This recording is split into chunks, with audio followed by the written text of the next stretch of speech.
좋은 아침입니다. 오늘 5월 9일 아침 함께 하나님 말씀 나누도록 하겠습니다. 오늘 함께 나눌 하나님 말씀은 시편 9편 말씀입니다. 시편 9편 1절부터 20절까지 말씀입니다. 오늘 말씀은 시인이 자신의 가난함, 자신의 억눌림 가운데 기도하고 있는 내용을 담고 있습니다. 오늘 1절부터 보시면 내가 전심으로 여호와께 감사하오며 주의 모든 기이한 일들을 전하리이다.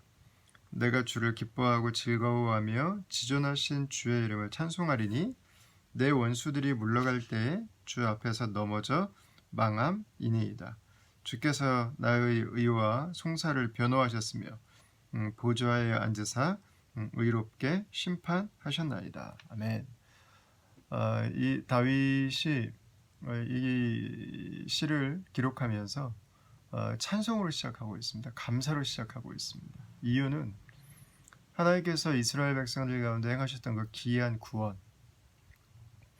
출애굽 사건이죠. 그리고 그의 인생 가운데서 하나님께서 개입하셔서 풀어주시고 하나님께서 열어주시고 하나님께서 되게 하셨던 그 기억들을 송환하고 있습니다. 그래서 그것들로 인해서 다윗은 지금 자신이 처해 있는 상황에서 기도하면서도 그는 찬양할 수 있었고 그는 감사할 수 있었습니다. 그가 기도하는 대상은 의의 하나님이십니다. 재판장이 되시는 의의 하나님께 기도를 하고 있습니다. 그런데 이 하나님은 5절에서 8절 말씀을 보시면요, 이방 나라들을 책망하시고 악인들을 멸하시며 그들의 이름을 영원히 지우셨나이다. 원수가 끊어져 영원히 멸망하였사오니 주께서 무너뜨린 성읍들을 기억할 수 없나이다. 여호와께서 영원히 앉으시며 심판을 위하여 보좌를 준비하셨도다. 공의로 세계를 심판하시며 정직으로 만민에게 판결을 내리시리로다. 이렇게 기록하고 있습니다. 이 공의의 하나님, 이 의의 하나님은 어떤 사람들에게는 심판주가 되십니다. 하나님은 그들을 심판하시고 그들을 잊으셨습니다. 그들의 이름을 지워버리셨습니다. 하나님의 심판이 누군가에게는 이렇게 잊혀짐으로 다가옵니다. 하나님의 심판이 누구에겐가는 사라짐으로 다가오게 되죠. 우리가 가장 두려워하는 것 중에 하나는 우리가 잊혀지는 거 아니겠습니까? 누군가에게 잊혀짐, 하나님께 잊혀짐. 이거보다 더 큰 심판은 존재하지 않은 것 같습니다. 그리고 나서 9절부터 시인은 이렇게 이야기를 합니다. 여호와는 압제를 당하는 자의 요새이시오 환난 때의 요새이시로다. 여호와여 주의 이름을 아는 자는 주를 의지하오리니 이는 주를 찾는 자들을 버리지 아니하심이니이다. 너희는 시온에 계신 여호와를 찬송하며 그의 행사를 백성 중에 선포할지어다. 피 흘림을 신문하시는 이가 그들을 기억하시며 가난한 자의 부르짖음을 잊지 아니하시도다. 여호와여 내게 은혜를 베푸소서. 나를 사망의 문에서 일으키시는 주여, 나를 미워하는 자에게서 받는 나의 고통을 보소서. 그리하시면 내가 주의 찬송을 다 전할 것이요 딸 시온의 문에서 주의 구원을 기뻐하리이다. 이렇게 기록하고 있습니다. 하나님은 그가 가난하고 압제당하고 있지만 그가 하나님을 알고 하나님을 의지하는 자를 하나님은 기억하십니다. 그 뒤에 보면은 또 하나님께서 말씀하시는데요.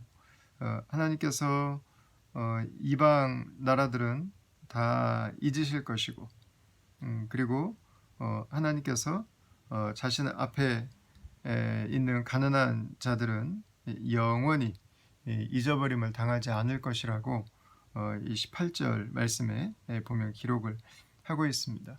하나님이 기억하시는 자들이 있습니다. 하나님께 절대로 잊혀지지 않는 자들이 있습니다.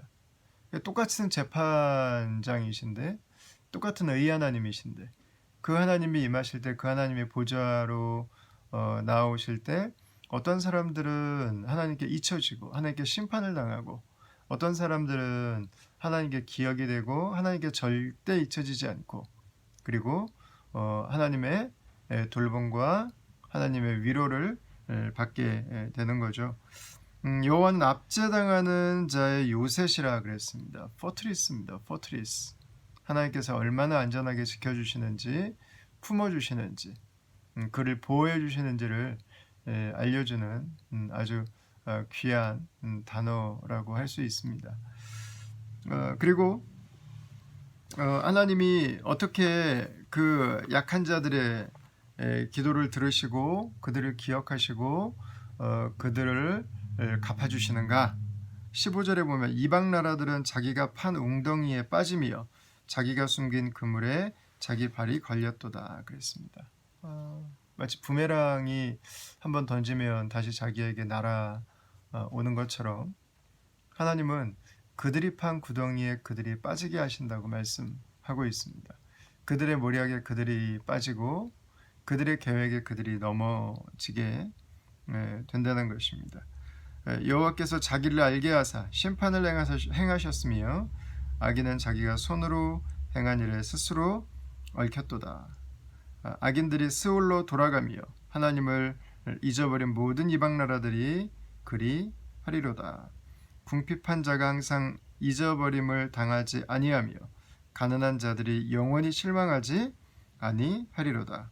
여호와여 일어나사 인생으로 승리를 얻게 하시며 승리를 얻지 못하게 하시며 이방 나라들이 주 앞에서 심판을 받게 하소서. 여호와여 그들을 두렵게 하시며 이방 나라들이 자기는 인생일 뿐인 줄 알게 하소서. 이렇게 기록을 하고 있습니다. 하나님의 심판이 어떤 사람들에게는 잊혀짐으로 어떤 사람들에게는 기억됨으로 어떤 사람들에게는 하나님의 품 안으로 들어감으로 어떤 사람들에게는 그들이 왔던 스올로 하나님이 계시지 않은 것으로 나아감으로 기록해 놓고 있습니다. 저는 오늘 이 말씀을 보면서 한 세 가지 포인트 정도에서 저희들이 삶에 주시는 교훈들을 좀 나누고 싶습니다. 첫 번째는 하나님께 감사와 찬양을 결정해 놓고 사는 것입니다. 오늘 시인은 1절부터 4절까지 하나님께 감사하고 찬양합니다. 그의 과거의 경험 때문입니다. 11절에도 그래요. 너희는 시온에 계신 여호와를 찬송하며 그의 행사를 백성 중에 선포할지어다 그랬습니다. 그리고 시인은 과거, 현재 그리고 미래에 하나님께서 자신의 기도를 들으시고 응답하실 때 그리하시며 내가 주의 찬송을 다 전할 것이요 하나님께서 하신 일을 전하고 딸 시온의 문에서 주의 구원을 기뻐하리이다. 이렇게 그는 미리 결정해 놓고 있습니다. 시인에게 있어서 하나님을 찬양하고 감사하고 하나님의 구원 안에 살아가는 삶은 선택이 아니라 결정해 놓은 거였어요. 정해진 거였습니다.